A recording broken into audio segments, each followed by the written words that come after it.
Sir yes మీకు income tax notice వచ్చింది. మీరు 4 lakhs పెనాల్టీ కట్టాలి. ఓర్దీనమ్మా లాభాలు వచ్చింది మన కట్టానికి మన అదృష్టానికి, దానికి వాళ్ళకెందుకు కట్టాలంటే ఈ బొక్కలో ట్యాక్స్ ఏంటి 4 lakhs సార్?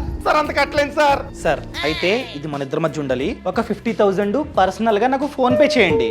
ఇంకా పెనాల్టీ లేదు ఏం లేదు, అంతా నేను చూసుకుంటా. ఇదేదో తేడాగా ఉంది.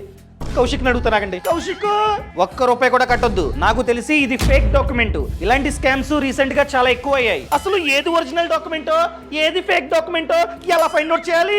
సింపుల్, గూగుల్ ఓపెన్ చేసి incometax.gov.in అని చెప్పి టైప్ చేయి. ఫస్ట్ వచ్చిన వెబ్సైట్ ని ఓపెన్ చేయి, కిందకి స్క్రోల్ చేయి, ఇక్కడ అథెంటికేట్ నోటీస్ మీద క్లిక్ చేయి. ఇక్కడ సెకండ్ ఆప్షన్ ని నువ్వైతే చూస్ చేసుకోవాలి. తర్వాత నోటీస్ మీద ఉన్న డాక్యుమెంట్ నంబర్ ని ఎంటర్ చేయి. ఆ తర్వాత మొబైల్ నంబర్ ని ఎంటర్ చేసి ఓటీపీ ని కూడా ఎంటర్ చేసి కంటిన్యూ మీద క్లిక్ చేయి. అక్కడ ఒకవేళ సేమ్ డాక్యుమెంట్ కనిపిస్తే అది ఒరిజినల్ నోటీస్. అదే ఆ డాక్యుమెంట్ లేకుండా నో రికార్డ్ ఫౌండ్ అని వస్తే అది ఫేక్ డాక్యుమెంట్.